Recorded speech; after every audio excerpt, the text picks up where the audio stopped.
everyone, it's me, Picture at Paradise, and I am back. So I know it's been a few weeks and I'm really sorry about that, but if you weren't aware already, I actually was on holiday for practically 2 weeks, and then when I came back I had other things to do and also other videos to edit. So I finally have time to make a video now, and today's video is going to be my cleaning favourites. So first up definitely has to be the Johnson's Clean and Safe Pet Disinfectant. This has actually been in my family for ages. Since I started owning hamsters, I've always used this one. But it's a really great disinfectant. It does exactly what it says on the packaging. It does clean items very well, and I also really like the scent. The scent is not too overpowering, it's actually quite a friendly smell. So that is why it's one of my favourite cleaning essentials. Next up has to be the Dustpan Brush. I couldn't live without the Dustpan Brush, I really couldn't, because there is so much bedding in that cage and I wouldn't be able to scoop that bedding out any other way without a dustpan. So this is great for scooping out any bits of bedding. And then of course you've got the little brush, which is great for sweeping up any little tiny bits of bedding that are stuck in the corners or anything stuck on the base. The brush does come in hand for that, so both of these together are perfect when it comes to cleaning out any kind of cage, and I couldn't live without these two, so it has to be a dustpan and brush. My third favourite definitely has to go to the sponge, especially the rougher side of the sponge. This has been so helpful when it comes to scrubbing anything off plastic or ceramic items. When I had the mice, they actually made a lot of mess in their wheels. I think they used them as their toilets most of the time, so I always had to find myself cleaning them out. But the sponge was great for scrubbing off anything in the wheels, and for me, the sponge is a must when it comes to that kind of thing.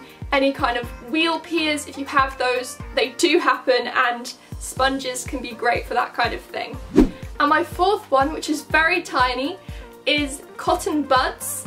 These are honestly so great for getting into the little spouts of water bottles. They've always been really handy and helpful for me.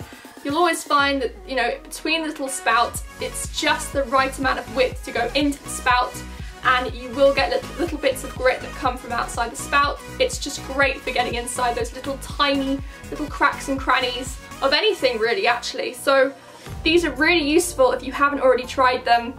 Another cleaning favourite has to be a towel. I just find these are so great at absorbing water. They're really quick at drying any kind of items of mine. I used to use kitchen roll in the past, and the amount of kitchen roll I had to get through to dry everything was insane. And also kitchen roll is very expensive, whereas you can just reuse a towel again and again and again. So it's a really affordable option as well, and like I said, great at absorbing any water. Another great favourite of mine definitely has to be bin bags, especially when you have a fairly large cage like mine. Bin bags like this are the perfect size for the amount of bedding that I have. So if I used any other bag, like a Tesco bag or a Morrison's or Sainsbury's bag, they would not fit all the bedding in there. But this does fit all the bedding in there that I need. So that's why bin bags have to be my favourite for sure. And my last cleaning favourite, which I can't show you sitting down, is the shower. Now I know a lot don't use showers, but I personally like to use them to wash off any disinfectant or residue that may have been left behind. And I feel like the shower really does finish off every bit of residue or even bacteria that may have been left behind. So that's the video with all of my cleaning favourites. I really hope you enjoyed this video. Maybe you picked up a few little cleaning essentials you haven't already tried out and you'd like to try out. So it's always really useful trying out new little cleaning tools, and ones I found that have worked for me really well. So yes, that is everything, and that is this video. Any comments or questions, leave them down below. If you like our videos and want to see any more, then go subscribe. And if you enjoyed this video and you found it somewhat helpful, then don't forget to hit that like button, and we'll see you next time. Bye!